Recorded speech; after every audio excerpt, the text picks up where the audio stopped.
Dans la ville de Desert Thistle Valley, les gens murmuraient trois choses sur la veuve qui vivait au bout de la route de Poussière Rouge. La première, c'est qu'elle avait pleuré jusqu'à ce qu'il ne lui reste plus une seule larme. La deuxième, qu'elle quitterait la ville avant les premières neiges. La troisième, qu'elle était la femme la plus faible que le soleil de l'Arizona ait jamais éclairée. Ces trois affirmations étaient fausses. Ce mardi matin-là, trois cavaliers s'arrêtèrent devant son porche. Ils étaient sur le point de devenir les premiers hommes à payer pour y avoir cru. Le soleil se leva lentement ce matin-là, comme il le fait toujours à la fin du mois d'octobre. Il se hissa par-dessus les falaises rouges comme un vieil homme sortant de son lit. La lumière rampa sur l'armoise, le ruisseau asséché et le toit de tôle du saloon de Martha Williams. Elle toucha la cloche de la petite église en bois et la rangée de pierres tombales usées sur la colline derrière la ville. Et puis, elle atteignit la dernière maison sur la route de Poussière Rouge. La maison était petite, 2 pièces, un porche, une cheminée en tôle, un jardin laissé à l'abandon. Une paire de bottes d'équitation noires se trouvait à côté de la porte d'entrée. Elles étaient là depuis 7 ans.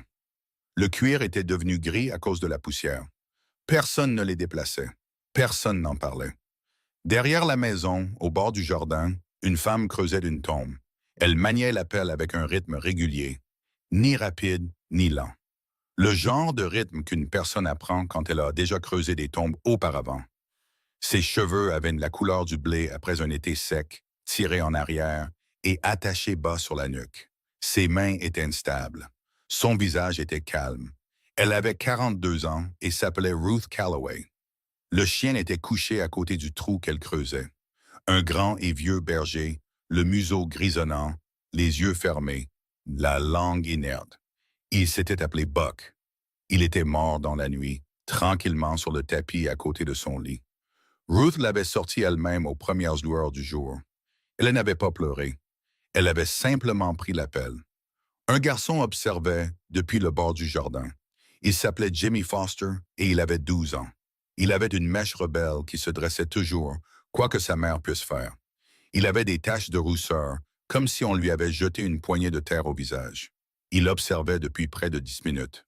« Madame Ruth, dit-il finalement, d'une petite voix, c'est pour Monsieur Buck? » Ruth ne leva pas les yeux. Elle posa la pelle, se pencha et souleva le vieux chien dans ses bras comme s'il dormait.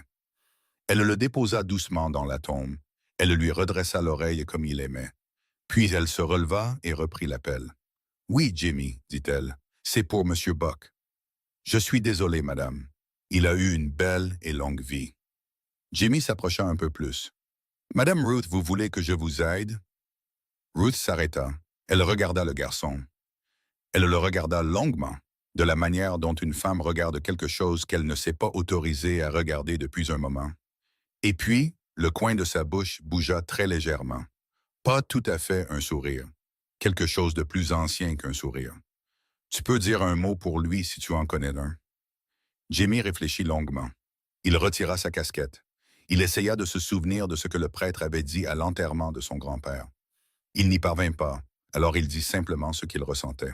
« C'était un bon chien, Monsieur Buck. J'espère qu'il y a des lapins là où vous allez. » Ruth hocha la tête une fois. Elle commença à combler la tombe. Le temps que le soleil grimpe au-dessus du toit de l'église, Desert Thistle Valley était réveillé. La ville n'était pas grande. Une rue principale, une écurie, un magasin général, un saloon, une église, une prison. Un bureau du télégraphe construit au printemps dernier et qui sentait encore le pain frais. Une banque qui n'avait pas été dévalisée depuis 11 ans, principalement parce qu'il n'y avait pas assez d'argent dedans pour que ça en vaille la peine. Les habitants de Desert Thistle Valley étaient des éleveurs, des commerçants et leurs enfants. C'étaient de bonnes personnes dans l'ensemble. Ils allaient à l'église le dimanche. Ils payaient leurs dettes. Ils s'occupaient de leurs affaires. Et ils parlaient. Ils parlaient du temps, du prix du bœuf et du jeune Cooper qui s'était enfui à Tucson pour devenir homme de loi. Et ils parlaient parfois à voix basse de la veuve au bout de la route de Poussière Rouge. « Pauvre femme, disait-il. Son mari est mort depuis 7 ans. Et elle est toute seule là-bas. Elle devrait retourner dans l'Est. Elle n'a rien à faire à la frontière. Une femme comme elle. Sans homme. » J'ai entendu une femme au magasin général murmurer un matin qu'Elias Calloway était une sorte de tireur d'élite avant de se ranger. Non, oui, un homme de loi. Un ranger, disent-ils. Enfin. Si c'était le cas, elle a fait un mariage au-dessus de sa condition. Elle a l'air d'une institutrice. Et ils secouèrent la tête, achetaient leur farine et oubliaient tout ça avant le déjeuner. Martha Williams entendait toutes les rumeurs qui circulaient à Desert Thistle Valley parce que toutes les rumeurs passaient par le saloon de Martha Williams. Elle avait 55 ans et était bâtie comme un piquet de clôture. Elle servait du whisky aux cowboys depuis 20 ans. Elle avait enterré 2 maris et élevé un fils qui était maintenant prêtre à Flagstaff et lui envoyait des lettres auxquelles elle ne répondait pas toujours. Elle connaissait tout le monde en ville et elle savait quelque chose que personne d'autre ne savait. Ce mardi matin-là, Martha essuyait son bar quand le shérif Thomas Palmer entra. Palmer avait 50 ans, était grand, avec une moustache grise et le dos légèrement voûté d'un homme qui avait passé trop d'années en selle. Il retira son chapeau en franchissant le seuil, ce qui était le genre d'homme qu'était Palmer. Martha, shérif, un café. Elle le lui servit. Il le but debout. Il avait cette expression sur le visage, celle que Martha avait appris à reconnaître, l'expression qui signifiait que quelque chose n'allait pas aux abords de la ville. « 3 cavaliers sont arrivés la nuit dernière, dit-il. Je les ai entendus. Ils ont pris des chambres à la pension Bartlett, ont payé en espèces. » Et Palmer posa la tasse. Il pose des questions sur la veuve. Martha s'immobilisa. Elle posa son chiffon. Elle le posa lentement, comme si elle déposait quelque chose qui pourrait se briser. Quelle question! Il demande à qui appartient la terre. Il demande si elle est seule. Il demande s'il y a des parents qui viendraient pour elle si elle devait signer quelque chose et partir. Martha laissa échapper un souffle. Ce n'était pas un souffle de fatigue. C'était le genre de souffle qu'une personne laisse échapper avant de soulever quelque chose de lourd. Est-ce qu'elle sait? Pas encore. Tom, dit Martha, il faut qu'elle sache. Je m'apprête à le lui dire. Je voulais juste une tasse de café d'abord. Ça ne me plaît pas de lui apporter ce genre de nouvelles sur son page. Martha hocha la tête. Elle savait pourquoi ça ne lui plaisait pas. Elle était l'une des seules personnes à Desert Thistle Valley à savoir pourquoi. Au bout de la route de Poussière Rouge, Ruth avait fini de combler la tombe. Elle tassa la terre avec le dos de la pelle. Elle s'essuya les mains sur son tablier. Elle resta un instant à regarder le petit monticule où reposait le vieux chien. Puis elle rentra. La maison était sombre et fraîche. Un poêle en fonte, un rocking chair près de la fenêtre, une petite table avec 2 chaises, bien qu'une seule chaise n'ait été utilisée depuis longtemps, une étagère avec 3 livres, une Bible, un recueil de poèmes de quelqu'un nommé Longfellow et un mince volume sur la flore du territoire de l'Arizona. Et au-dessus de la cheminée, encadrée de noyer, une photo de mariage. Un homme et une femme, raides et solennels comme les gens le sont toujours sur les photographies. L'homme était brun, large d'épaules, avec une bouche bienveillante.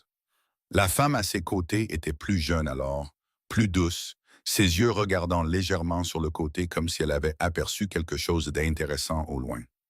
Ruth se tint devant la photographie un long moment. Elle ne lui parla pas. Elle ne lui parlait jamais. Elle regardait, simplement.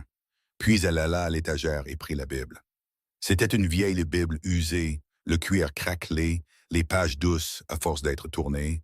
Elle ne l'ouvrit pas pour lire. Elle l'ouvrit à la fin, là où la page de garde rejoignait la couverture. Il y avait une poche cousue là, petite, presque cachée. Elle y glissa ses doigts. Elle sentit le métal froid de la chose qu'elle y gardait. Elle ne la sortit pas. Elle la toucha simplement. De la manière dont une personne touche un chapelet, une mèche de cheveux ou une cicatrice avec laquelle elle a appris à vivre. Puis elle referma la Bible et la remit sur l'étagère. Et elle s'assit dans le rocking chair près de la fenêtre pour surveiller la route. Elle vit d'abord la poussière. Elle s'élevait du sud, comme la poussière s'élève quand 3 chevaux avancent ensemble à une allure tranquille. Ni rapide, ni lente. Le genre d'allure qu'utilisent les hommes qui ne craignent pas d'être vus. Ruth la regarda un moment. Elle ne se leva pas. Elle ne prit rien. Elle regardait seulement. Et après 1 minute, elle se pencha à côté du rocking chair et prit son tricot. Elle tricotait une écharpe, en laine grise pour personne en particulier. Les aiguilles les bougeaient dans ses mains. Elle ne tremblait pas. Les cavaliers apparurent à environ 400 mètres. Ils étaient 3. Celui de devant montait un grand cheval noir et se tenait droit en selle. Son chapeau était cher. Sa ceinture de pistolet avait des clous en argent qui captaient la lumière du soleil quand il tournait. Il avait un visage étroit et un sourire étroit, et tous deux avaient été pratiqués devant un miroir. Il s'appelait Wade Harrison. Les gens qui le craignaient l'appelaient Wade le Serpent. Ceux qui ne le craignaient pas ne l'avaient tout simplement pas encore rencontré. À sa droite chevauchait un homme plus corpulent, avec une barbe rousse tachée de jus de tabac. Il s'appelait Jasper Thorne. Ses yeux étaient toujours plissés, non pas à cause du soleil, mais à cause d'une méchanceté permanente qui avait creusé des sillons sur son visage. Ses éperons cliquetaient en décalage avec son cheval car l'un d'eux était desserré. À la gauche de Wade, un peu en retrait, chevauchait un garçon. Il paraissait avoir environ 22 ans, mince, la mâchoire encore douce, une ceinture de pistolet neuve, un chapeau neuf, des yeux qui cherchaient sans cesse à se fixer. Il s'appelait Timothy Brown. Il chevauchait avec Wade depuis 7 mois. Il n'avait pas encore tué d'homme et il n'avait pas encore décidé s'il voulait le faire. Les cavaliers s'arrêtaient en devant la maison. La poussière de leurs chevaux dériva sur le porche. Elle se déposa sur la paire de bottes d'équitation près de la porte. Wade regarda la maison. Il regarda la femme dans le rocking chair près de la fenêtre, en train de tricoter. Il afficha son sourire étroit. « Eh bien voilà, dit-il d'assez fort pour qu'elle l'entende, ça doit être elle. » Jasper cracha dans la poussière. Timothy ne dit rien. Wade descendit de selle. Il remonta le chemin sans se presser. Ses bottes étaient cirées. Il les avait cirées la nuit précédente dans sa chambre à la pension Bartlett. Il s'arrêta au pied des marches du porch. Il retira son chapeau. Pris d'un air amical. « Bonjour, Madame Calloway. » Ruth ne cessa pas de tricoter. « Bonjour. Je m'appelle Wade Harrison et voici mes... Je n'ai pas le temps pour les présentations, mais j'ai du temps pour quiconque est poli. » Le sourire de Wade s'élargit. « Eh bien, j'ai l'intention d'être très poli. » Il plongea la main dans la poche de son gilet. Il en sortit un papier plié.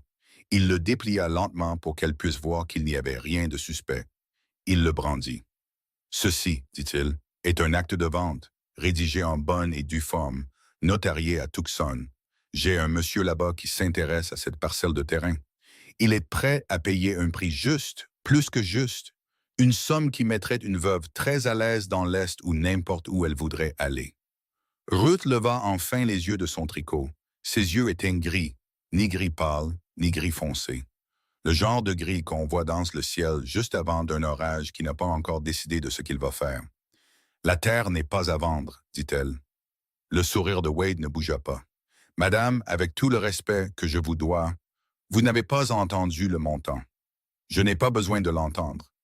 500 $. Jasper siffla depuis sa selle. Timothy regarda les planches du porche. Ruth ne dit rien. Elle se remit à tricoter.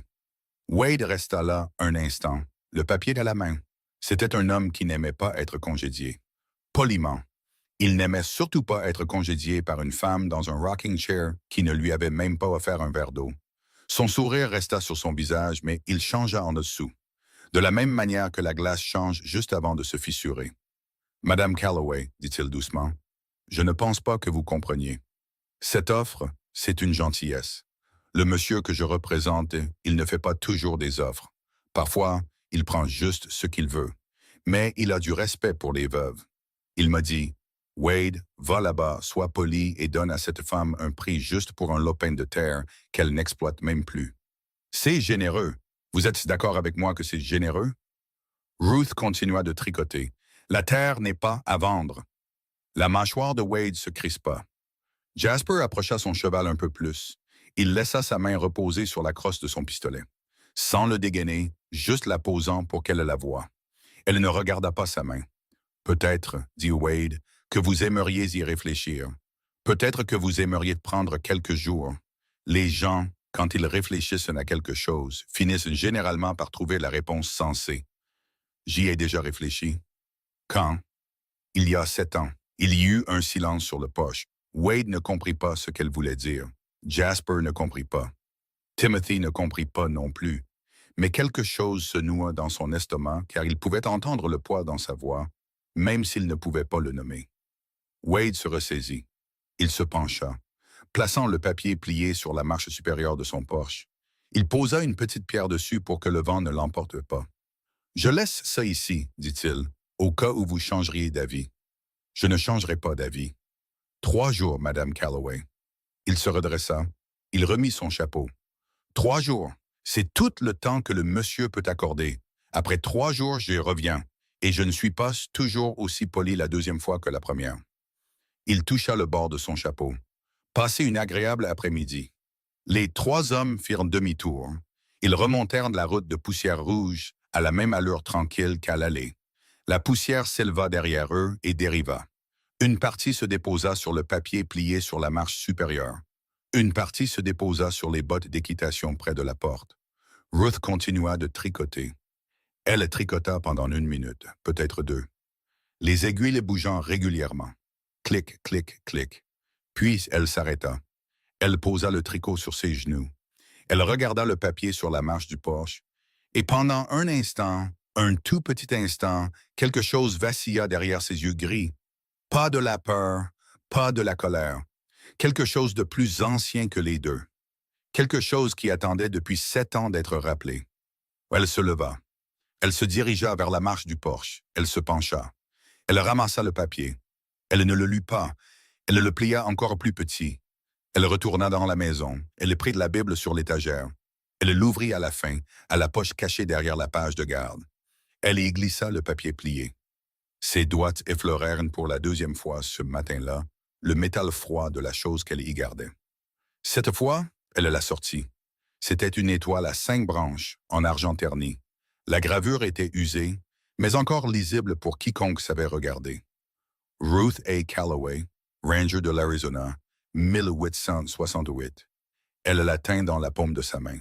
3 jours, avait dit l'homme. Elle avait compté jusqu'à 3 il y a longtemps, au-dessus d'un homme mourant dans ses bras. Elle savait exactement combien de temps duraient 3 jours. Elle referma la main sur l'étoile, et la femme que Desert Thistle Valley pensait connaître, la veuve, la chose faible, celle qui partirait avant la neige, commençait déjà à disparaître tranquillement. À sa place, quelque chose de plus ancien se réveillait. Quelque chose que le territoire avait oublié. Quelque chose qui avait autrefois eu un nom. La poussière des chevaux des cavaliers ne s'était pas encore déposée sur la route quand Ruth Calloway s'assit à sa petite table, l'étoile ternie devant elle, et commença pour la première fois en 7 ans à nettoyer le pistolet de son mari. Ou du moins, c'est ainsi que la ville l'aurait appelé. Mais le pistolet n'avait jamais appartenu à son mari. Il lui avait toujours appartenu. Le pistolet sur la table était un Colt Single Action Army. La crosse était en noyer, assombrie par des années passées dans une main qui savait exactement où la tenir. Le canon mesurait 7 pouces et demi de long. Les gens de la ville, s'ils l'avaient jamais vu, l'auraient appelé un pistolet d'homme. Ruth étendit un chiffon. Elle sortit une petite boîte d'huile. Elle sortit une tige de laiton et un morceau de flanelle douce. Elle fit tout cela de la manière dont une femme dresse une table pour le souper du dimanche, sans réfléchir, sans se presser, puis elle démonta le pistolet. Elle retira le barillet. Elle actionna la tige d'éjection. Elle passa la tige de laiton dans le canon, et elle regarda à travers le canon, à contre-jour de la lumière du matin qui entrait par la fenêtre. Les rayures à l'intérieur étaient aussi propres que le jour où elle l'avait tiré pour la dernière fois, car elle l'avait nettoyé ce jour-là aussi, avant de le cacher. 7 ans de poussière sur les bottes d'équitation près de la porte. Pas une seule particule de poussière sur le pistolet. Elle resta assise là longtemps à travailler. Et la maison était silencieuse autour d'elle, de la manière dont une maison est silencieuse quand il n'y a personne d'autre qu'une femme, avec dans la main une chose qu'elle avait juré de ne plus jamais tenir. Le shérif Palmer remonta la route de Poussière Rouge environ 1 heure plus tard. Il vint seul. Il chevauchait lentement. Il retira son chapeau avant d'atteindre le porche, ce qui était de la bonne chose à faire. Et il l'appela avant de descendre de cheval, ce qui était aussi la bonne chose à faire. « Je suis en haut de l'esprit, si je monte. » Monter. Il gravit les marches. Il s'assit sur la plus haute parce qu'elle ne lui avait pas offert la chaise et parce qu'il savait qu'il ne fallait pas la prendre. Il tenait son chapeau dans ses mains et en faisait tourner le bord entre ses doigts. 3 cavaliers sont arrivés la nuit dernière. Ils sont venus ici ce matin. Il hocha lentement la tête. Je m'en doutais. Ils ont offert 5 cents de dollars pour la terre. Vous leur avez dit non? Je leur ai dit qu'elle n'était pas à vendre. Palmer resta silencieux un moment. Un faucon passa au-dessus de leur tête, haut et lent, tournoyant au-dessus de quelque chose qu'aucun d'eux ne pouvait voir. Palmer le regarda jusqu'à ce qu'il vire vers l'ouest. Ruth, dit-il, le type pour qui il travaille, j'ai envoyé un télégramme à un ami Marshall à Tucson. Il m'a répondu ce matin. Il fit une pause. Ce n'est pas un type. C'est la compagnie de chemin de fer Southern Pacific. Ruth ne parut pas surprise. Ils font des relevés, ils tracent une nouvelle ligne, continua Palmer. Elle va traverser la vallée juste en travers de votre terrain. Votre terrain, celui des Peterson et la petite parcelle qui appartenait au vieux Wilson avant son décès au printemps dernier. Ils achètent une parcelle à la fois, discrètement, par l'intermédiaire d'hommes comme Harrison. Pour que le prix n'augmente pas, et si les gens ne veulent pas vendre. Palmer fit tourner le bord de son chapeau une fois de plus. Il y a eu des incendies, Ruth, au-delà de Prescott. 3 fermes au cours des 18 derniers mois. Personne n'a jamais rien prouvé. Mais chacune d'elles se trouvait sur un tracé que le chemin de fer voulait. Ruth baissa les yeux sur ses mains. Elles étaient immobiles. 3 jours, dit-elle. C'est ce qu'ils vous ont donné? C'est ce qu'ils m'ont donné. Palmer expira. Il regarda le jardin, le petit monticule de terre fraîche où le vieux chien était enterré, le lit du ruisseau asséché au-delà. « Je peux nommer des adjoints, dit-il. Je peux faire surveiller cette maison ce soir et toutes les nuits. J'ai Sam Tucker et les frères Harlow, et je pense que Martha s'assierait à une fenêtre avec son fusil de chasse si je le lui demandais. Non. Ruth? Allons, dit-elle doucement, mais il s'arrêta. Elle tourna la tête et le regarda, et ses yeux gris le retinrent comme ils avaient retenu beaucoup d'hommes au fil des ans. Il avait connu son mari. Il avait bien connu son mari. De toutes les années où il avait connu Elias Calloway, il y avait eu une seule fois où il avait vu Elias regarder quelqu'un de la manière dont Ruth le regardait en ce moment. C'était le matin avant la mort d'Elias. « Je ne veux pas du sang de quelqu'un d'autre sur ce porche, » dit Ruth. « Pas le vôtre, pas celui de Martha, pas celui de personne. Si ça doit arriver, ça m'arrivera à moi. Vous comprenez? » « Je comprends. » « Bien. » Elle regarda de nouveau la route. Palmer se leva. Il remit son chapeau. Il descendit les marches. En bas, il s'arrêta et se retourna. « Ruth, oui, cette Bible à vous sur l'étagère. » Elle ne dit rien. « Je sais ce qu'il y a à l'intérieur, » dit-il doucement. « Je savais ce qu'il y avait à l'intérieur le jour où vous êtes arrivé dans cette ville. » Ruth ne le regarda pas. « Elias me l'a dit Palmer, avant de mourir. Il m'a dit beaucoup de choses ce dernier matin. » Il fit une pause. « Je n'ai jamais rien dit à personne. Je ne vais rien dire à personne, mais je veux que vous sachiez que quelle que soit votre décision, vous n'êtes pas seul, pas dans cette ville. Pas tant que j'en serai le shérif. » La gorge de Ruth bougea un peu. Elle ne le regardait toujours pas. « Merci, Tom. » Il toucha son chapeau. Il monta sur son cheval. Il remonta la route de poussière rouge et Ruth resta assise sur le porche avec un pistolet nettoyé sur les genoux et elle le regarda partir et elle pensa au matin où Elias était mort. Elle essayait de ne pas y penser souvent. C'était comme une pièce dans la maison de sa mémoire dont elle gardait la porte fermée. Mais la porte s'était un peu ouverte toute la matinée et maintenant elle s'ouvrait en grand. C'était il y a 8 ans, à la fin du printemps, aux premières lueurs du jour. Elle et Elias avaient un petit ranch à l'époque, à 2 jours de cheval au sud de l'actuel Desert Thistle Valley, une centaine de têtes de bétail, un potager que Ruth entretenait, une grange qu'Elias avait construite lui-même, planche par planche. Le soir, après le travail, ils étaient mariés depuis 4 ans. C'était la période la plus heureuse de la vie de Ruth, avant ou depuis. Ce matin-là, ils partaient à cheval pour vérifier la clôture nord. L'air était frais, le mesquite était en fleurs. Un oiseau moqueur chantait tout son répertoire quelque part dans les buissons. Et puis, sans aucun avertissement, 3 hommes sortirent de l'arroyo. Ils attendaient. Ruth le comprit plus tard, quand tout fut terminé. Attendant que l'éleveur et sa femme viennent vérifier la clôture, comme ils le faisaient tous les mardis, comme quiconque observant l'endroit pendant une semaine l'aurait appris. 3 hommes, et tous les 3 avaient déjà leurs pistolets sortis. Mais l'un d'eux n'était pas un homme, pas vraiment. C'était un garçon, peut-être de 17 ans, maigre, les yeux grands ouverts, le pistolet dans sa main si grand pour lui qu'il tremblait. Le pistolet de Ruth était déjà en mouvement. Il était toujours en mouvement. Il était déjà sorti de l'étui avant que sa main ne sache ce qu'elle faisait. Elle avait le tir. Elle avait le tir sur le garçon en premier, parce que le garçon était le plus proche, que son pistolet était pointé droit sur Elias et que son doigt était sur la gâchette. Elle avait le tir et elle ne le prit pas. Elle vit son visage. Elle vit à quel point il avait peur. Elle vit qu'il était le fils de quelqu'un. Elle le vit dans une demi-seconde qui parut une heure entière. Son propre frère à 17 ans, son mari à 17 ans et tous les garçons qu'elle avait connus à 17 ans. Et sa main, pour la première fois de sa vie, hésita.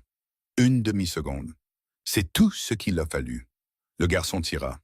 Le pistolet d'Elias, qui n'était pas aussi rapide qu'elle, qui n'avait jamais été aussi rapide qu'elle, qui l'avait aimée pour cette raison précise et sans autre.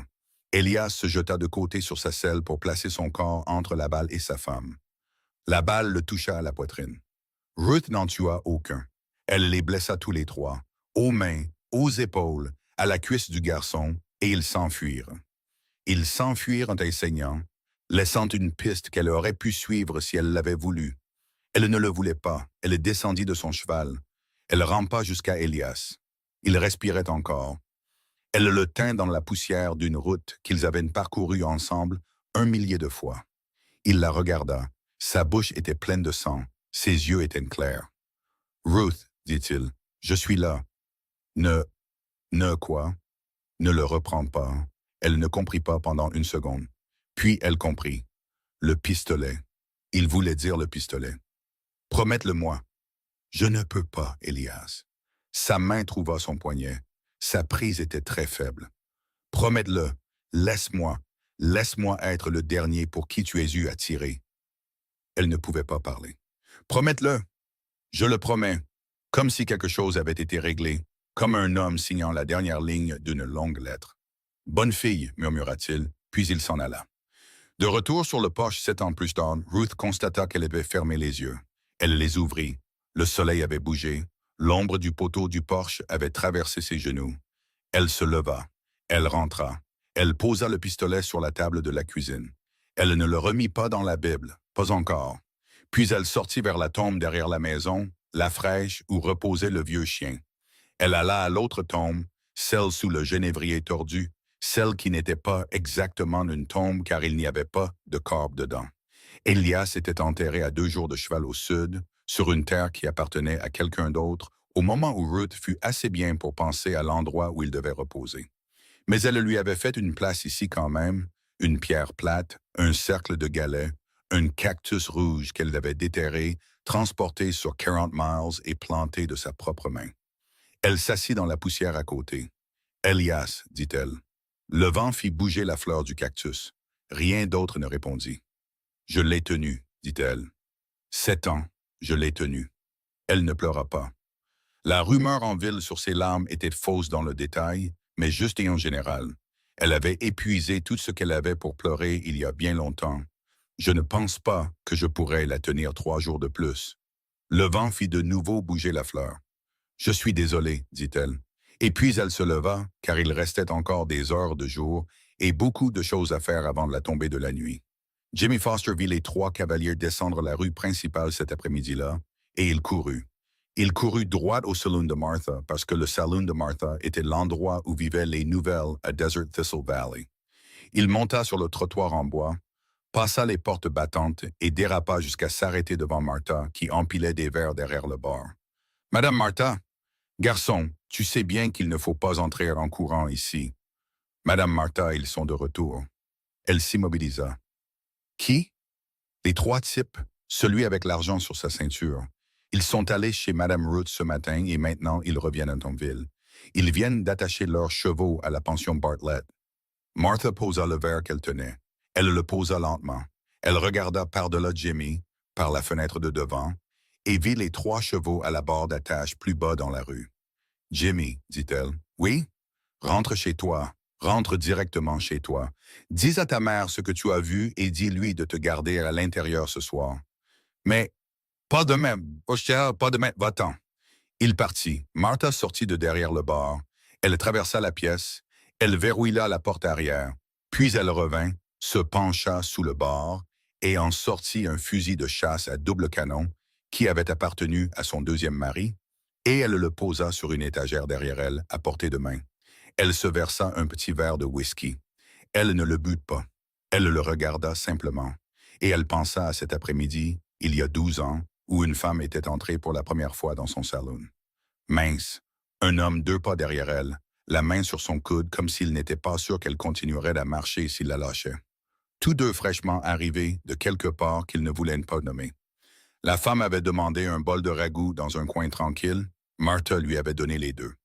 Et environ 6 mois plus tard, quand ils furent installés dans la petite maison au bout de la route de Poussière Rouge, l'homme était entré seul dans le saloon un soir. Il avait commandé un whisky. Il l'avait bu lentement, puis sans raison que Martha ait pu comprendre à l'époque, il avait dit « Martha, s'il m'arrive quelque chose, veille sur elle. Tu m'entends? Quoi qu'elle dise au monde sur qui elle est, laisse-la le dire, mais veille sur elle, car c'est la meilleure personne que j'ai jamais connue, et le monde ne mérite pas de la broyer pour sa douceur alors qu'elle ne l'est pas. » Et Martha avait dit « Je veillerai sur elle, Elias. » Et elle l'avait fait pendant 7 ans, et elle allait le faire pendant autant d'années qu'il le faudrait. Elle se pencha. Elle prit le fusil de chasse sur l'étagère. Elle vérifia les cartouches. Elle le reposa. Puis elle but le whisky. Timothy Brown était assis au bout de son lit à la pension Bartlett et nettoyait un pistolet qu'il n'avait aucune intention de tirer.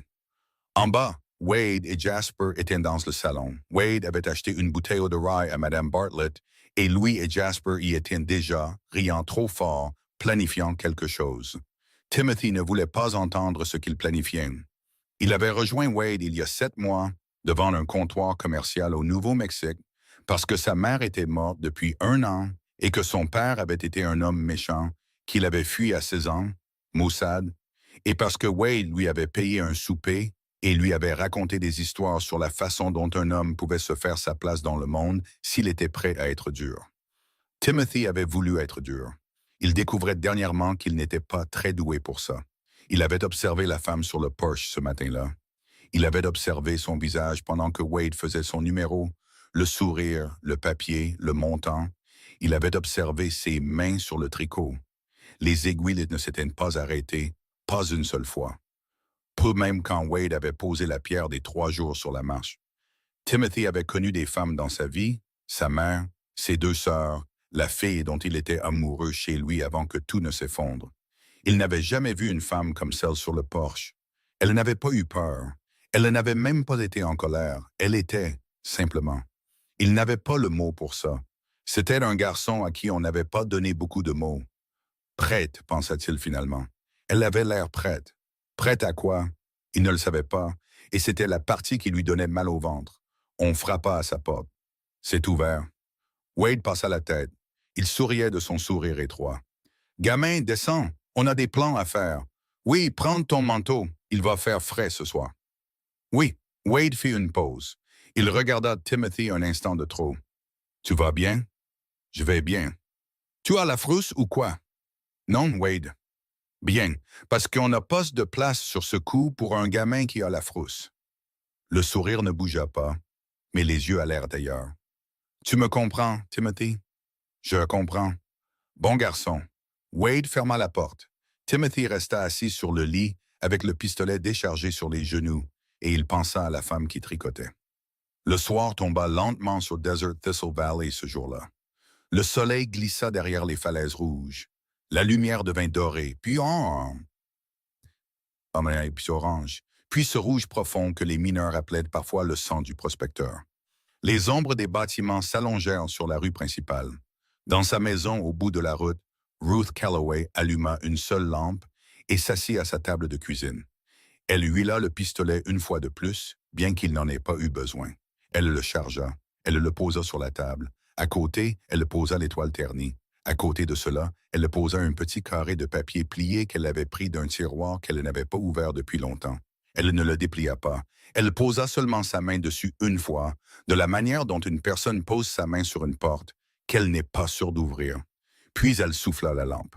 Elle s'assit dans le noir à sa table de cuisine avec le pistolet, l'étoile et la lettre, et elle attendit ce qui allait arriver. Ce qui arriva en premier ne furent pas des hommes. Ce qui arriva en premier fut un garçon qui courait. Les petites pieds rapides de Jimmy Foster remontèrent la route de Poussière Rouge dans le crépuscule. Et il monta les marches de son Porsche 2 par 2 et frappa à sa porte des 2 mains. « Madame Ruth! Madame Ruth! » Elle était déjà à la porte. Elle l'ouvrit. Il se tenait là, haletant. « Jimmy, Madame Ruth, le shérif. Le shérif a reçu un télégramme à l'instant. Monsieur Watson a couru pour le lui dire, et j'étais devant le bureau et j'ai entendu « Ralentis, garçon, respire ». Il respira. Il la regarda avec de grands yeux ronds. « Ça vient du bureau du marshal du territoire, dit-il. Ça vient de Yuma. » Ruth devint très immobile. « Un homme, dit Jimmy. Un homme qu'ils ont dit allait venir ici. Ça disait son nom. Il y a 3 jours, ils l'ont libéré. Il y a 3 jours. Quel était le nom, Jimmy? J'essaie de m'en souvenir correctement. Ils l'appelaient Deadeye. Le shérif, il est devenu blanc, Madame Ruth. Blanc comme un linge. Il est allé sceller son cheval. Il vient ici. Deadeye quoi, Jimmy? Jimmy déglutit. McGrath, dit-il. Deadeye McGrath. Et dans le fond de la poitrine de Ruth, un nom qu'elle n'avait pas entendu prononcer à voix haute depuis 15 ans remonta comme quelque chose sortant d'un puits. Elle se tenait sur le seuil de sa porte, le garçon la regardant, et la dernière lueur du désert sur son visage. Et elle comprit, avec une clarté presque paisible, que les 3 cavaliers que Wade Harrison avait amenés sur son Porsche ce matin-là n'éteignent pas la tempête. Ils n'éteignent que le premier vent qui la précédait. « Jimmy, dit-elle, sa voix était calme, sa voix était très calme. Rentre chez toi, cours, ne t'arrête pas, ne te retourne pas, et dis à ta mère et à ton père de verrouiller leur porte. »« Oui, madame. » Jimmy. « Oui, madame. Merci. » Il se retourna et courut. Ruth resta sur le seuil un instant de plus. Le ciel au-dessus des falaises rouges avait maintenant la couleur du vieux fer. La première étoile était apparue. Elle ferma la porte. Elle alla à la table de la cuisine. Elle prit le pistolet. Et pour la première fois en 7 ans, Ruth Calloway mit une ceinture de pistolet dans sa propre maison. Elle la boucla et elle lui alla comme elle lui avait toujours été. Comme si les 7 dernières années avaient été l'étrangeté et que ceci était le retour à la forme naturelle de son corps. Quelque part au-delà des limites de la ville, un cavalier arrivait. Il venait depuis 15 ans et il était presque là. La nuit tomba sur Desert Thistle Valley comme elle tombe sur toutes les villes du désert, rapide, complète, et avec un froid qui surprend les gens qui n'ont pas vécu assez longtemps dans cette contrée pour s'y attendre. Les lampes s'allumèrent une par une le long de la rue principale. Le saloon de Martha, le bureau du shérif, les fenêtres de la pension Bartlett où 3 hommes buvaient, et au bout de la route de Poussière Rouge, une fenêtre resta sombre. C'était la fenêtre de la cuisine de Ruth Calloway. La lampe avait été soufflée exprès. Ruth n'était pas dans la cuisine. Elle était dans la grange. La grange se trouvait à environ 40 mètres derrière la maison, un bâtiment bas et usé par le temps avec un grenier, 2 stalles et une large porte arrière qui donnait sur le désert ouvert. Elle n'y avait pas gardé de cheval depuis 3 ans, depuis que la vieille jument Delilah était morte de rien en particulier. Mais elle gardait la grange en bon état. Elle gardait chaque bâtiment de la propriété en bon état. C'était sa manière de faire. Elle se tenait maintenant dans le grenier, à la petite fenêtre carrée qui donnait sur la maison. Elle avait une vue dégagée sur le porche, la route et tout le jardin entre les deux. Elle avait la longue carabine de son mari sur les genoux. Elle avait son propre colt à la hanche. Elle avait une tasse de café froid à côté d'elle qu'elle avait apportée il y a 1 heure et oubliée. Elle n'était pas nerveuse. Elle avait appris il y a longtemps comment faire en sorte que son corps reste silencieux dans le noir, comment ralentir sa respiration, comment garder ses mains détendues. Un tireur aux mains crispées ne pouvait pas toucher une grange de l'intérieur d'une grange. Un tireur aux mains détendues pouvait faire presque n'importe quoi. Elle attendit. Cela arriva un peu après 9 heures. Wade avait bien choisi l'heure, assez tard pour que la ville soit à l'intérieur, assez tôt pour qu'aucune personne censée ne soit encore endormie, de sorte que s'il y avait des problèmes, s'il y avait des coups de feu, les gens pourraient entendre et tirer leurs propres conclusions. Mais pas si tôt que quelqu'un serait encore en train de se promener. Il avait aussi bien choisi l'approche. Les 3 hommes arrivèrent par le lit de la rivière, asséchés derrière la maison, pas par la route. Ils avaient en laissé les chevaux à 400 mètres. Ils vinrent à pied, silencieusement, espacés d'environ 30 pieds. Ruth les vit alors qu'ils étaient encore à plus de 100 mètres. Elle avait su, par la façon dont la soirée était devenue silencieuse, d'où ils viendraient. Wade portait une lanterne à pétrole non allumée. Jasper portait un paquet de chiffons imbibés d'huile. Timothy ne portait rien dans ses mains, mais d'un pistolet qu'il n'avait pas encore dégainé. Ils s'arrêtèrent au bord du jardin, derrière un tas de vieux poteaux de clôture. Wade fit un geste. Jasper hocha la tête. Timothy non. Wade gratta une allumette. Et il la tint près de la mèche de la lanterne. La flamme prit. Il ajusta la mèche bas pour que la lumière ne les trahisse pas. Juste assez de feu à l'intérieur du verre pour être utile. Puis les trois hommes se rapprochèrent. Le plan était simple. Wade allait jeter la lanterne allumée par la fenêtre avant de la maison. Jasper allait jeter les chiffons imbibés, d'huile derrière. Timothy allait couvrir la porte d'entrée pour que lorsque la veuve sortirait en courant, tout sang et sans chaussures, elle se retrouve face au canon de son pistolet, comprenne comment le monde fonctionnait réellement, signe le papier et qu'il retourne à Tucson en héros. C'était un plan simple. Il avait fonctionné pour Wade 3 fois auparavant, sur 3 autres fermes au-delà de Prescott, bien qu'il n'ait jamais dit cette partie à Timothy. Il était sur le point de ne pas fonctionner. Ils étaient à 30 pieds du porche quand la voix de Ruth sortit de l'obscurité. Elle ne cria pas. Elle n'en avait pas besoin. Wade Harrison. Tous les trois se figèrent. La voix était venue de derrière eux, de la grange, d'en haut. Wade fit volte-face, la lanterne se balançant dans sa main. Il ne pouvait pas la voir. Il ne pouvait voir que le carré sombre de la fenêtre du grenier, et encore seulement parce qu'il savait maintenant où regarder. « Pose-la, dit Ruth. La lanterne. Pose-la lentement. » La main de Jasper se dirigeait déjà vers son pistolet. Ruth tira, non pas sur Jasper, mais sur la lanterne. La cheminée en verre explosa dans la main de Wade. La mèche allumée s'envola dans les airs, tournoyant dans l'obscurité, traînant une petite comète bleue de kérosène en feu derrière elle. Elle atterrit dans la terre à 10 pieds de là, bien loin de la maison, et s'éteignit dans les parterres que Ruth avait arrosés 1 heure auparavant, précisément dans ce but.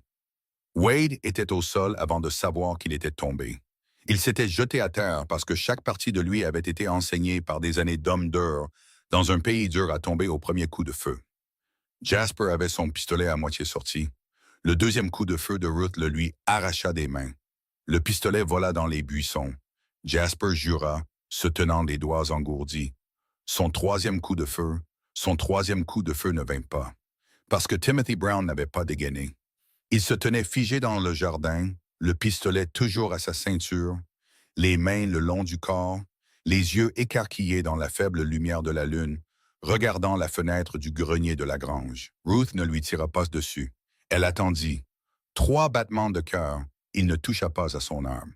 « Garçon, appela Ruth d'en haut calmement, éloigne-toi des 2 autres. » Timothy marcha. Il fit 10 pas de côté vers le désert ouvert, loin de Wade et Jasper. Ses mains restèrent ouvertes. « Je vais compter jusqu'à 5. Quand j'aurai fini, vous vous lèverez et vous retournerez au lit de la rivière, vous monterez sur vos chevaux et vous partirez. Si je vous revois sur cette propriété, je ne tirerai pas sur votre pistolet. Je tirerai sur vous. Me comprenez-vous? » Wade respirait fort dans la poussière. 1. Il serra les dents. 2. Jasper commença à reculer en rampant. 3. Wade se mit à genoux. 4. Il se leva. Son chapeau avait disparu. Son beau manteau était couvert de poussière. 5. Wade courut. Jasper courut après lui. Leurs pas s'éloignèrent dans le lit de la rivière, et 1 minute plus tard, Ruth entendit le bruit des chevaux. D'abord une bousculade, puis un galop effréné, puis plus rien que le désert la nuit. Elle ne baissa pas encore la carabine, parce que Timothy Brown était toujours debout dans son jardin. Elle descendit du grenier. Elle sortit par la petite porte latérale de la grange, le Colt toujours à la main mais tenu lâchement, la carabine laissée en haut. Timothy la regarda tout le long du chemin. Il la regarda traverser le jardin au clair de lune. Il ne bougea pas. Ses mains étaient toujours ouvertes le long de son corps. Elle s'arrêta à environ 10 pieds de lui. « Sors le pistolet de ta ceinture, dit-elle, et laisse-le tomber. » Il le fit. Il tomba dans la poussière. « Recule de 2 pas. » Il le fit. Elle s'avança. Elle ramassa le pistolet. Elle vérifia le barillet, 6 cartouches non tirées, et elle le glissa à l'arrière de sa propre ceinture. Puis elle le regarda. Il était très jeune au clair de lune.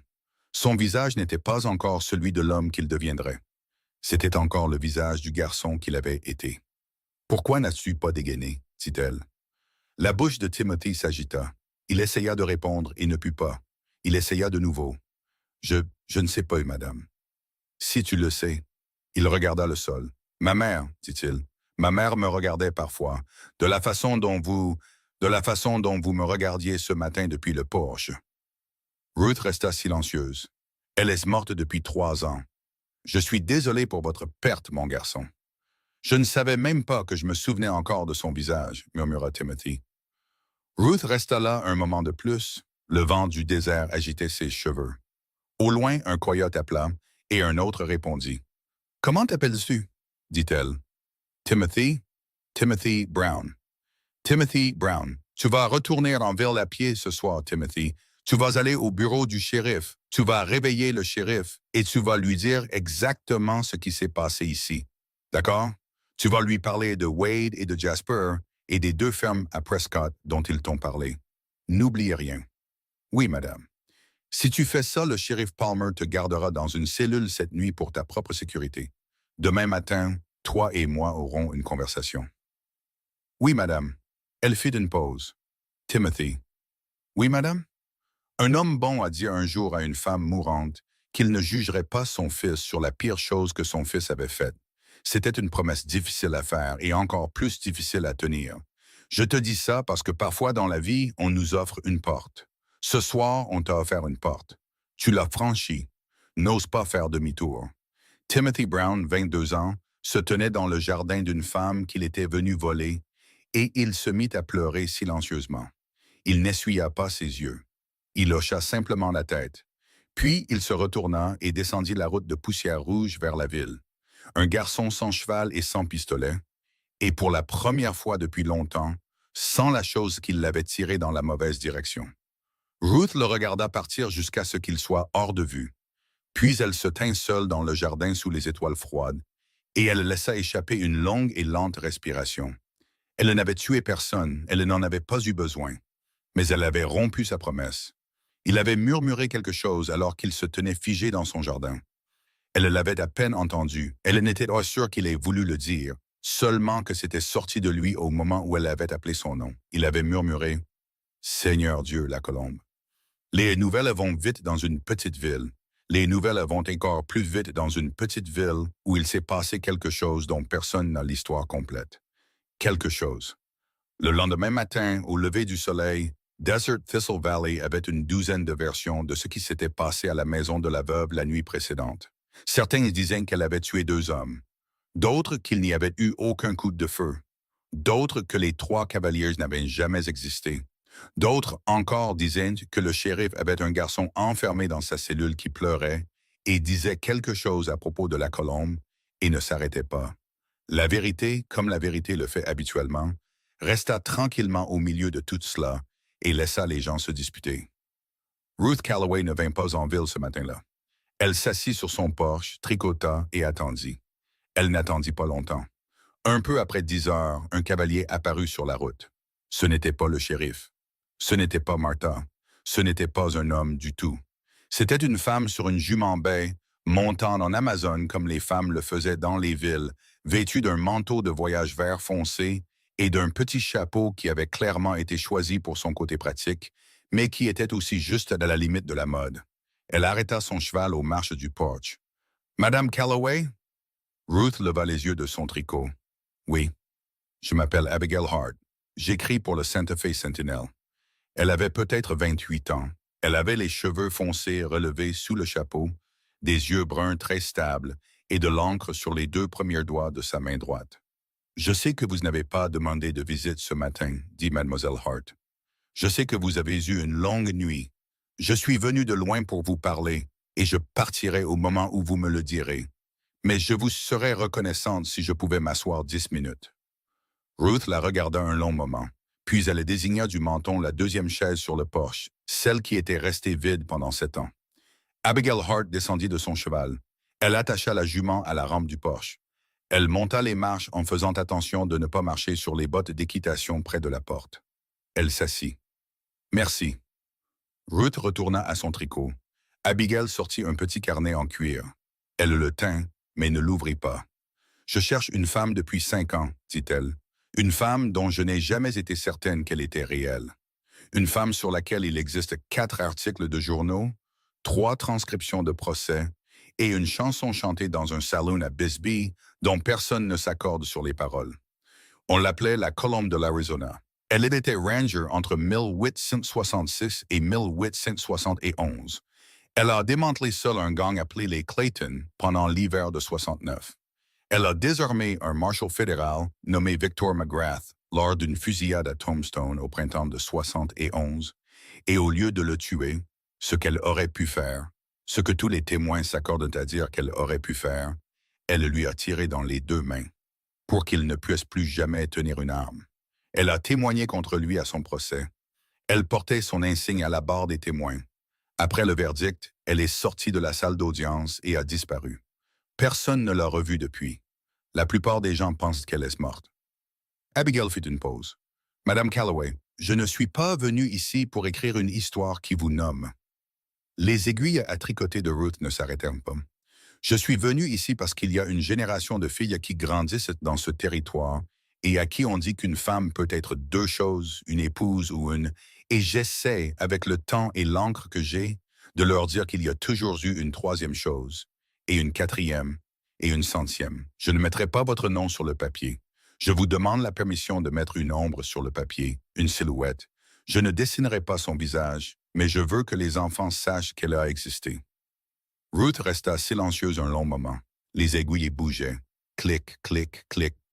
« Comment m'avez-vous trouvé? » dit-elle finalement. « Un barman à Flagstaff, il y a 11 mois. Il était ivre. Il m'a dit qu'il y avait une veuve à Desert Thistle Valley qui avait les mêmes yeux gris qu'une femme qu'il avait vue témoigner dans une salle d'audience il y a longtemps. Il a dit qu'il était allé chez elle pour livrer une charrette de fourrage, qu'il l'avait regardée et qu'il avait senti tout son dos se glacer. Il a dit qu'il était parti et n'était jamais revenu. Et vous avez attendu 11 mois? J'ai attendu d'avoir une raison de venir. Hier matin, un télégramme est arrivé sur le fil à Santa Fe. Victor McGrath a été libéré de la prison territoriale de Yuma il y a 3 jours. Il portait un dossier en cuir plein de papiers. Personne ne l'a fouillé. Elle croisa le regard de Ruth. Je suis monté dans le train cet après-midi-là.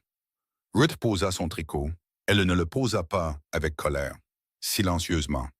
Elle le posa de la manière dont une personne pose une chose qu'elle utilisait pour occuper ses mains, parce que ses mains n'avaient plus besoin d'être occupées. « Mademoiselle Hart. »« Oui, madame. Vous pouvez écrire votre silhouette. » Les yeux stables d'Abigail devinrent, juste pour une seconde, instables. Elle cligna des yeux. « Merci, madame Calloway. À une condition. N'importe laquelle. Si je suis encore en vie dans 3 jours, vous pourrez revenir ici et je répondrai à 3 questions, n'importe lesquelles, et vous pourrez écrire tout ce que je dirai. Si je ne suis pas encore en vie dans 3 jours, vous n'écrirez rien. Vous quitterez cette ville et vous laisserez la silhouette rester une silhouette. Avons-nous un accord? Abigail Hart soutint son regard. Nous avons un accord. Ruth reprit son tricot.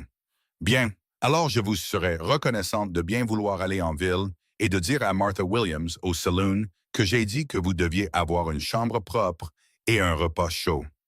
Dites-lui que j'ai dit de le mettre sur mon compte.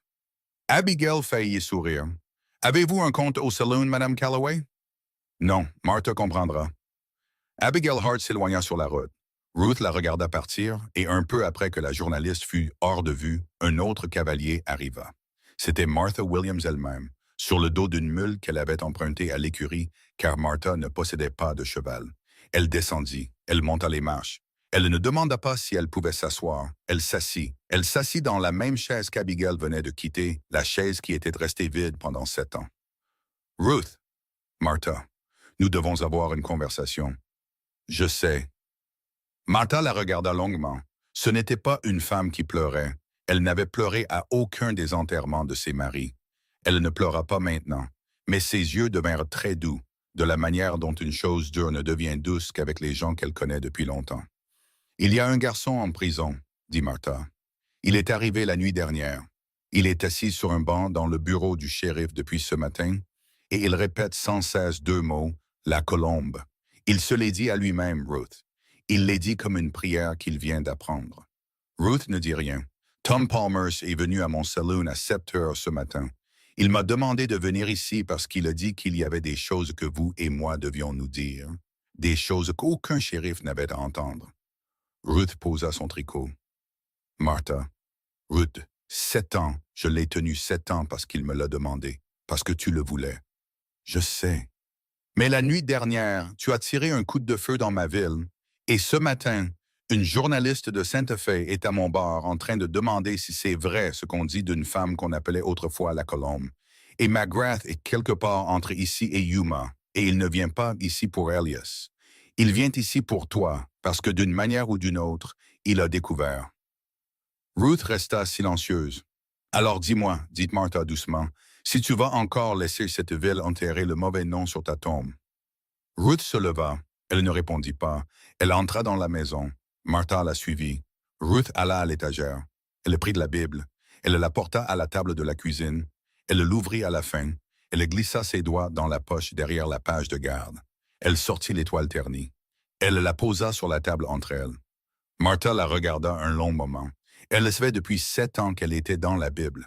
Je ne n'avais jamais demandé à la voir. Elle n'en avait jamais eu besoin. Mais en la voyant maintenant, dans la lumière plate du matin sur la table de la cuisine, elle expira lentement, comme une femme qui dépose un poids. Ruth A. Calloway, Ranger de l'Arizona, 1868. Ce n'était jamais la sienne, dit Ruth. Je sais, il emportait le nom en ville pour que je n'aie pas à le faire. Nous nous étions mis d'accord là-dessus avant de nous installer. Il a dit que le territoire était trop petit pour qu'une femme comme moi soit une femme comme moi au grand jour. Il a dit qu'il prendrait de la réputation. Il a dit qu'il prendrait les histoires. Il a dit que ce serait le seul cadeau qu'il pourrait me faire que je ne pourrais pas me faire moi-même. Elle s'arrêta. Sa voix était devenue mince. Il a dit qu'il voulait que j'aie 7 années tranquilles, juste 7. Ensuite, si je le voulais, je pourrais reprendre mon nom. Et nous voilà à 7. Nous voilà à 7. Martha tendit la main sur la table. Elle posa sa main ridée sur celle de Ruth. Ruth. Oui, tu as eu tes 7 années tranquilles. Tu as aimé un homme bon. Tu lui as donné la vie qu'il voulait te donner. Et tu as tenu ta promesse aussi longtemps qu'elle pouvait être tenue. Je sais que personne dans cette ville, ni Tom, ni moi, ni ce garçon dans la cellule, ni même cette journaliste, ne te demande d'être autre chose que ce que tu es. Mais il y a un homme qui vient d'ici, qui a passé 15 ans à apprendre la mauvaise leçon, et il va entrer dans cette vallée dans un jour ou deux, et la seule personne à 1000 miles à la ronde qui puisse se tenir devant lui, c'est toi. Ruth ne retira pas sa main. Je vais me tenir devant lui, Martha. Je sais que tu le feras, mais je vais me tenir devant lui en tant que moi-même, pas en tant que la veuve d'Elias, pas en tant que la chose faible sur le porche, en tant que moi-même. C'est ça, dit Martha, que je suis venu entendre. Elle serra la main de Ruth une fois, fort, puis elle se leva. Elle prit de l'étoile ternie sur la table. Elle la tendit. « Mette-la, dit-elle. Ruth regarda l'insigne dans la main de Martha. L'argent capta la lumière du matin. Elle le prit. Elle le tint un moment dans sa propre paume. Puis, lentement, elle l'épingla à l'intérieur de son gilet. Pas à l'extérieur où le monde le verrait, à l'intérieur, sur son cœur, où elle le sentirait. C'était une petite chose. C'était la première chose. Martha partit un peu plus tard. Elle ne dit pas au revoir. Aucune d'elles n'était du genre à le faire. Ruth se tint sur le seuil et regarda la mule ramener la vieille tenancière de saloon sur la route de Poussière Rouge vers la ville. Puis elle rentra. Elle s'assit à la table de la cuisine, et elle ouvrit le tiroir qu'elle avait ouvert la nuit précédente, et elle sortit le petit carré de papier plié qu'elle n'avait pas encore pu déplier. Elle le déplia maintenant. C'était une lettre. Elle était de sa propre main. Elle y était datée du 11 avril 1871, il y a 15 ans, presque jour pour jour. Elle était adressée à une femme nommée Eleanor McGrath, qui, cet après-midi d'avril, mourait de la tuberculose dans une petite ferme au nord de Tombstone. Ruth l'avait trouvée là, en fuite après la fusillade. Eleanor McGrath était la mère de l'homme que Ruth venait de mettre au fer. La lettre était la copie de Ruth. L'original avait été laissé avec la femme mourante, Maud. Ruth lut sa propre écriture lentement, de la manière dont une personne lit une prière qu'elle a écrite quand elle était une autre personne. « Madame McGrath, je suis arrivé trop tard pour vous sauver. Et je remercie Dieu au moins d'être arrivé à temps pour que vous sachiez que votre fils est en vie. Il est en vie. Je ne l'ai pas tué. J'aurais pu et je ne l'ai pas fait. Vous me l'avez demandé et j'écris ceci pour que vous l'ayez dans votre main quand vous partirez. Je promets que je ne le tuerai pas, ni aujourd'hui ni jamais. Quoi qu'il devienne, quoi qu'il fasse, il est votre garçon. Et le dernier vœu d'une mère est la chose que je ne briserai pas. Signé Ruth A. Calloway. Ruth replia la lettre. Elle la mit dans la poche intérieure de son gilet, à côté de l'insigne. Et elle resta assise là, seule à la table, dans une maison au bout d'une route de poussière rouge, et elle attendit l'homme qu'elle avait promis à une femme mourante de ne jamais tuer.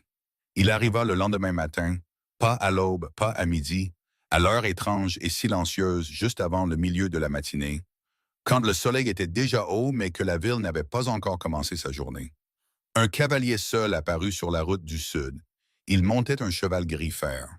Il chevauchait lentement. Il chevauchait seul.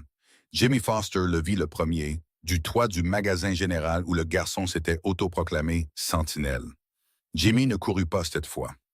Il ne cria pas. Il se redressa simplement sur le toit de tôle, un garçon de 12 ans avec une mèche rebelle et un vent froid dans le dos, et il regarda le cavalier arriver. Le cavalier portait un long manteau gris. Son chapeau était tiré bas.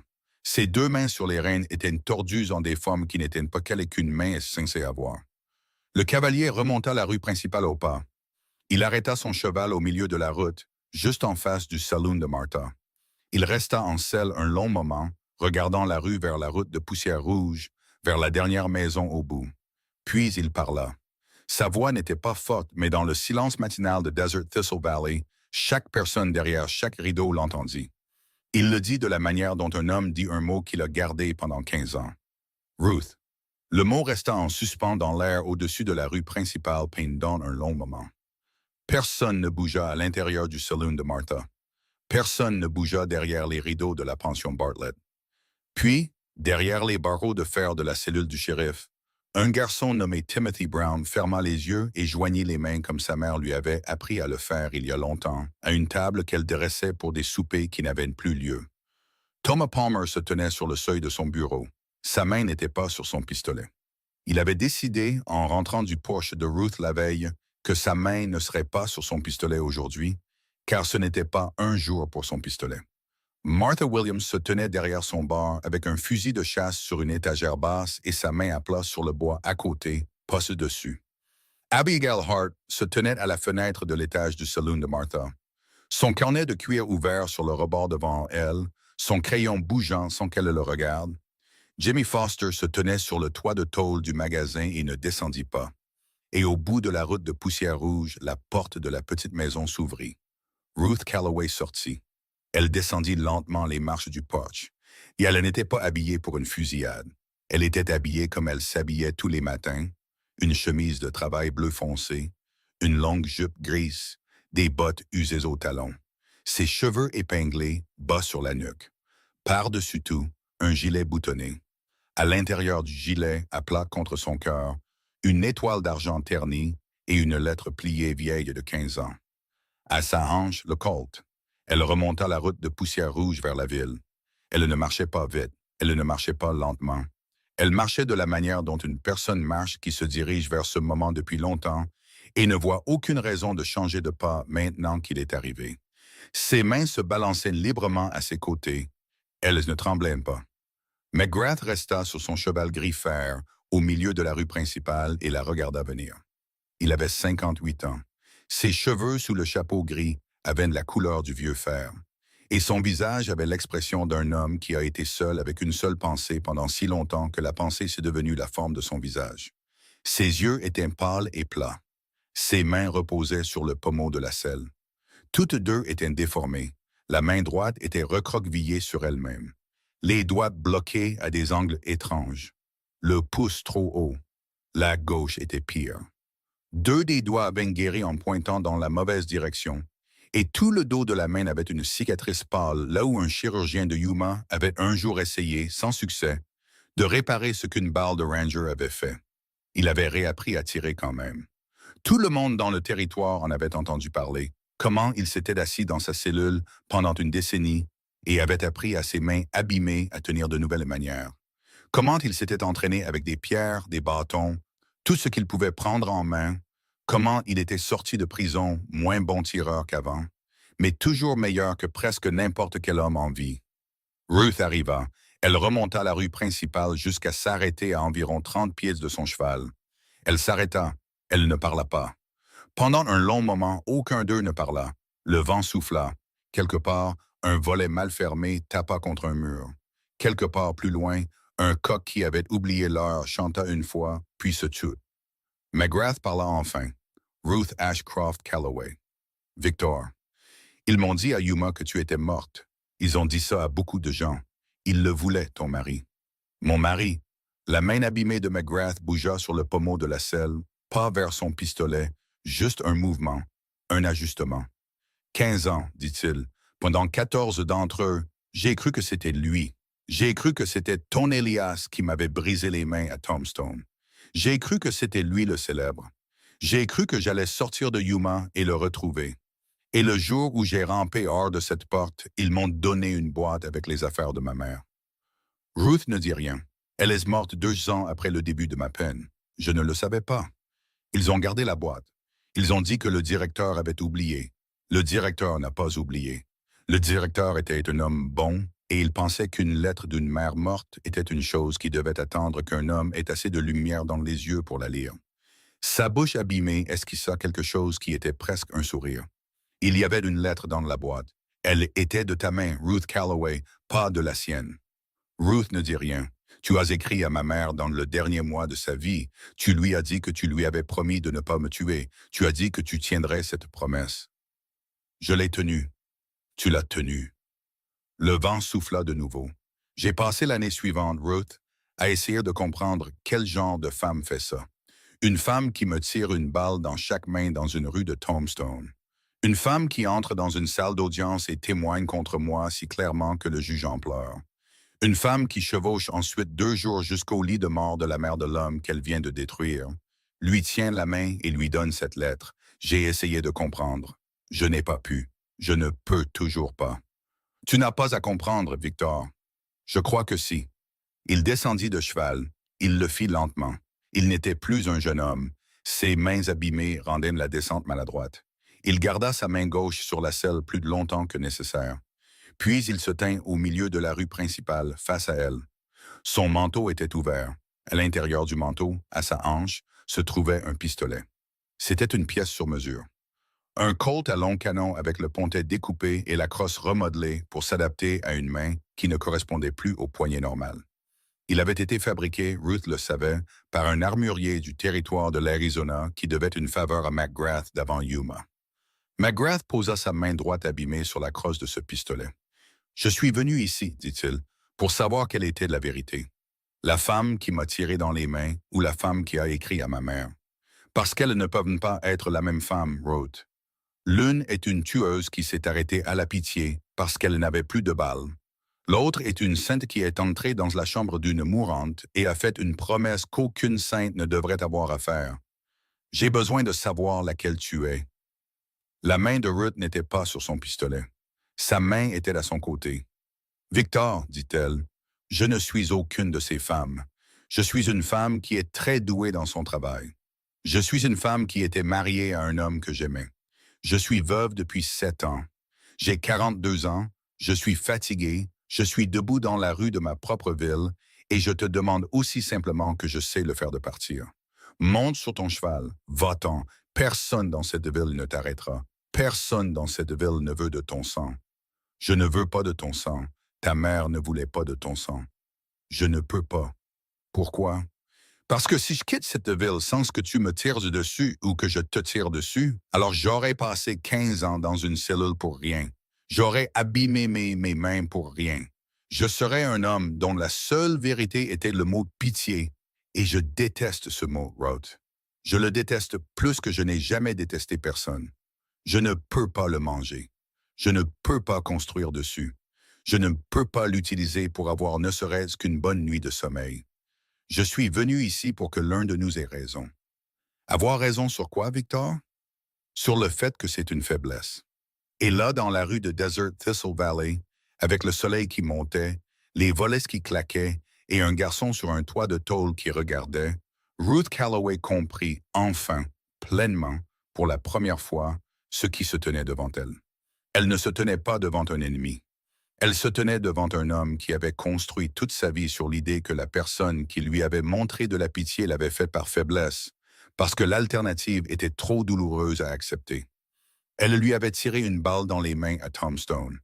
Elle avait été miséricordieuse, et il avait eu besoin, pendant 15 ans dans une pièce de pierre, de croire que sa pitié était du mépris, qu'elle l'avait épargné parce qu'il ne valait pas la peine d'être tué, parce que si sa pitié était autre chose que du mépris, si c'était un choix, si c'était une force, si c'était la chose la plus difficile qu'une femme forte ait jamais faite, alors chaque année qu'il avait passée à la haïr était une année qu'il avait passée à haïr la seule personne au monde qu'il avait vraiment vue. Il avait besoin qu'elle dégaine pour pouvoir mourir en croyant qu'il avait eu raison. Ruth comprit cela. Elle prit une longue et lente respiration, et très délibérément, très calmement, au milieu de la rue principale de Desert Thistle Valley, elle déboucla sa ceinture de pistolet. Elle la tint sur le côté, puis elle la laissa tomber dans la poussière. Le colt et la ceinture firent un bruit sourd et doux sur la route. En haut sur le toit de tôle, la bouche de Jimmy Foster s'ouvrit. Derrière son bar, Martha Williams ferma les yeux. À la fenêtre de l'étage, le crayon d'Abigail Hart cessa de bouger. Dans sa cellule, Timothy Brown ouvrit les yeux. McGrath devint très immobile. « Ramasse-la, dit-il. » Sa voix avait changé. « Ramasse-la, Ruth. »« Non, je ne tirerai pas sur une femme désarmée. Alors rentre chez toi, Victor. Ramasse-la. » Non. Il fit 2 pas vers elle, sa main droite abîmée se refermant sur la crosse de son pistolet sur mesure. Le long canon sortit de l'étui. Il sortit stable. Il s'était entraîné 15 ans pour cette stabilité, et il le pointa sur sa poitrine. Ruth se tenait dans la rue, les mains ouvertes le long du corps. Elle ne regarda pas le pistolet. Elle regarda son visage. « Victor, dit-elle doucement, je vais te dire la seule chose qu'il me reste à te dire, et ensuite j'aurai fini de parler, et quoi que tu fasses, tu le feras. M'écoutes-tu? » Sa mâchoire bougea. « Je t'écoute. Ta mère était une femme bonne. Elle était plus courageuse que tu ne lui en as jamais donné le crédit. Elle ne m'a pas demandé de t'épargner parce qu'elle était faible. Elle m'a demandé de t'épargner parce qu'elle savait quelque chose que tu ne t'es jamais permis de savoir. Elle savait que tu valais la peine d'être épargné, non pas à cause de ce que tu avais fait, mais à cause de ce qu'elle avait vu quand tu étais un petit garçon que personne d'autre n'avait jamais vu. C'était le cadeau qu'elle t'a fait en demandant. Quand j'ai dit oui, je n'étais ni une sainte, ni une tueuse à court de balles. Je disais oui à ta mère. C'est tout. C'est toute la vérité. 15 ans, une femme, une promesse, un oui. La main abîmée de McGrath était stable sur le pistolet, mais ses yeux avaient changé. Tu mens. Je ne mens pas. Tu essaies de me désarmer avec des mots. C'est pire que de me tirer dessus. Victor, j'ai la lettre. Elle ne bougea pas les mains. À l'intérieur de mon gilet, sur mon cœur, j'ai la copie. Je l'ai gardée. 15 ans. Je l'ai gardée comme tu as gardé ta haine. Elle est juste là. Si tu ne me crois pas, tu es le bienvenu pour venir la prendre. Je ne t'arrêterai pas. Le pistolet vacilla. C'était un petit vacillement. C'était le plus petit vacillement qu'une main abîmée puisse faire quand elle tient une chose qu'elle s'est entraînée à tenir pendant 15 ans. Mais c'était un vacillement. Le visage de McGrath fit alors quelque chose qu'aucun des témoins, ni le garçon sur le toit, ni la tenancière de saloon derrière son bar, ni la journaliste à la fenêtre de l'étage, ni le shérif sur son seuil, ne purent ensuite mettre en mots. Ce n'était pas des pleurs, ce n'était pas de la rage, c'était quelque chose de plus ancien que les deux. C'était le visage d'un homme qui avait porté une pierre pendant 15 ans et à qui on venait de dire, sans préavis, que la pierre n'était pas une pierre. C'était une lettre. Pendant un long moment, rien ne se passa. Le soleil monta d'1 pouce de plus au-dessus des falaises rouges. Puis McGrath abaissa le pistolet. Il l'abaissa lentement. Sa main droite abîmée s'ouvrit. Le colt à long canon tomba de sa main sur la poussière de la rue principale. Il resta là, regardant Ruth Calloway avec ses mains vides et abîmées, sa bouche vide et abîmée, et ses yeux qui étaient, pour la première fois en 15 ans, pas les yeux d'un homme avec une seule pensée. « Ruth, dit-il, Victor, je ne sais pas quoi faire maintenant. » « Je sais. » Elle passa devant lui. Elle marcha jusqu'à l'endroit où son pistolet gisait dans la poussière. Elle se pencha. Elle le ramassa. Elle ne le regarda pas. Elle le porta sur les 20 pas jusqu'à l'endroit où le shérif Palmer se tenait sur son seuil. Elle le tendit à Palmer sans un mot. Palmer le prit. Elle retourna sur ses pas. Elle repassa devant McGrath. Elle ramassa sa propre ceinture de pistolet là où elle l'avait laissé tomber. Elle ne la boucla pas. Elle la porta. Puis elle s'arrêta à côté de lui. Elle ne le toucha pas. Elle ne dit rien de plus. Elle resta là un long moment, juste debout. Et puis elle continua, redescendant la rue principale, retournant vers la route de poussière rouge, vers la petite maison au bout, vers le poche avec la paire de bottes d'équitation près de la porte, le rocking chair et la vue sur la route. Derrière elle, le shérif Palmer descendit de son seuil. Il posa sa main sur l'épaule de McGrath. McGrath ne résista pas. Il laissa le shérif prendre son coude et le conduire, lentement comme un très vieil homme, vers la prison. Palmer ne le mit pas dans une cellule.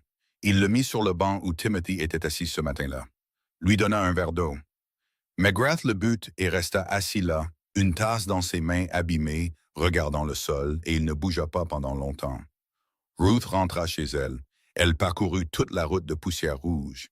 Elle passa devant l'endroit où Buck était enterré et l'endroit où le cactus d'Elias florissait en rouge à la fin de la saison, et elle monta les marches de son Porsche et s'assit dans son rocking chair. Elle resta assise là longtemps. Au bout d'un moment, le rocking chair commença à bouger. Pas vite, juste lentement, de la manière dont un rocking chair bouge quand une personne s'y est assise et est, pour la première fois depuis longtemps, chez elle. Ce fut le Marshal Cooper lui-même qui monta de Tucson 2 jours plus tard. Il vint avec 4 adjoints. Il vint sur un chariot qui contenait des fers. Il sortit Wade Harrison de la prison.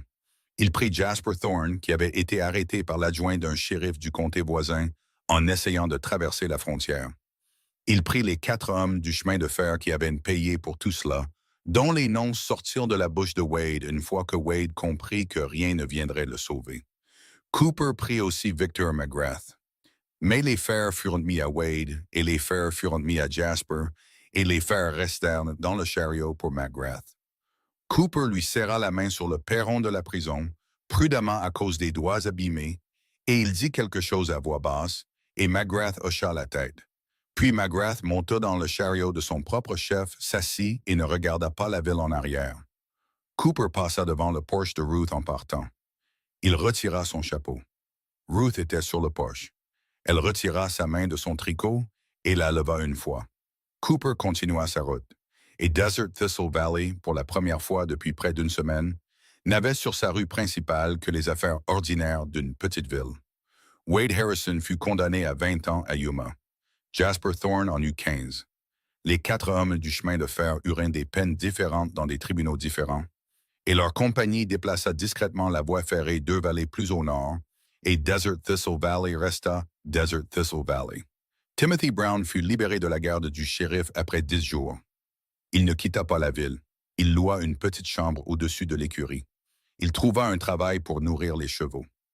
Le samedi matin, il parcourait la route de poussière rouge jusqu'à la petite maison au bout, et il passait 2 heures dans le jardin derrière la grange avec une vieille femme qui lui enseignait des choses sur un pistolet qu'il ne savait pas pouvoir être enseigné. Il ne le dégaina plus jamais sur un homme. Ce fut la seule promesse qu'il fit et la seule promesse qu'il tint. Abigail Hart revint 3 jours plus tard comme elle l'avait promis. Ruth répondit à 3 questions. Aucune d'elles n'était des questions qu'Abigail était venue poser. C'étaient de meilleures questions. C'étaient des questions qu'Abigail n'avait pas su poser avant d'avoir parcouru 2 fois la route de poussière rouge, dormi 2 nuits au-dessus du saloon de Martha et observé d'une fenêtre à l'étage une femme désarmer un homme en enlevant son propre pistolet. L'article d'Abigail parut dans le Santa Fe Sentinel le printemps suivant. Il ne nommait pas Ruth Calloway. Il nommait une femme qu'il appelait seulement la Colombe. Il ne décrivait pas son visage. Il décrivait ce qu'elle avait fait. Des petites filles de tout le territoire le découpèrent en des journaux de leurs parents et le gardèrent dans leur Bible, sous leur matelas et derrière la planche lâche au fond de l'étagère de la cuisine. Ruth ne le lut jamais. Elle n'en avait pas besoin. Victor McGrath purgea le reste de sa peine à Yuma.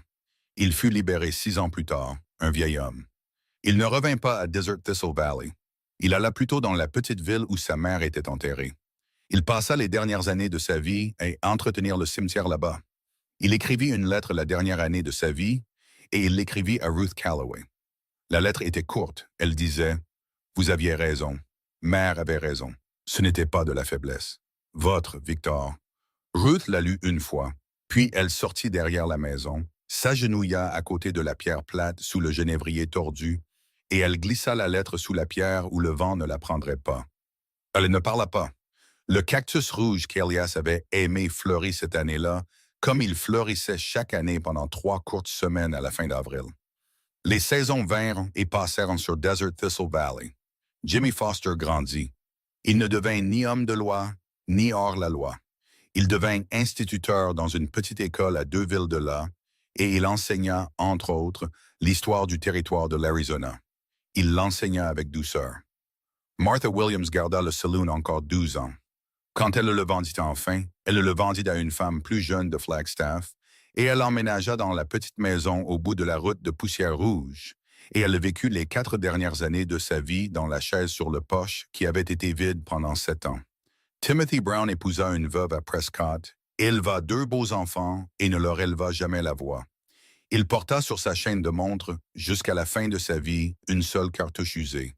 Personne ne sut d'où elle venait. Personne ne demanda jamais.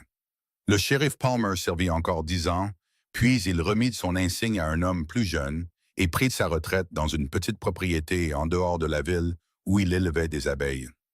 Abigail Hart devint, avec le temps, la rédactrice en chef de son journal, puis d'un autre. Elle ne nomma jamais la colombe dans aucune chronique qu'elle écrivit sous le nom de Ruth Calloway. Elle emporta ce nom avec elle quand elle partit. Et Ruth vécut. Elle vécut sur la route de Poussière Rouge dans la petite maison au bout pour le reste de sa vie. Elle garda les bottes d'équitation près de la porte. Elle garda le rocking chair sur le porche.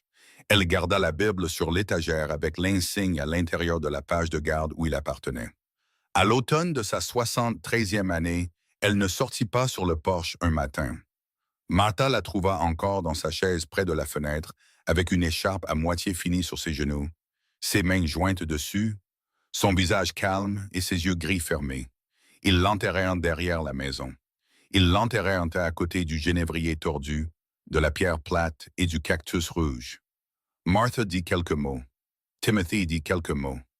Jimmy Foster, maintenant un instituteur aux cheveux gris, prononça les mots les plus longs de tous, mais même les siens furent courts.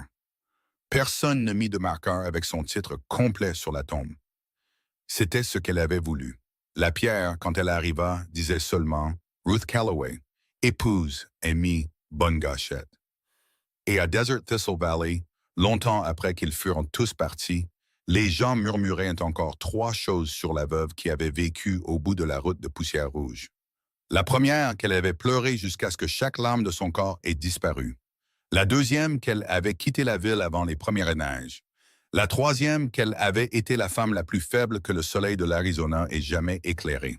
Et à ce moment-là, il ne restait personne qui se souvenait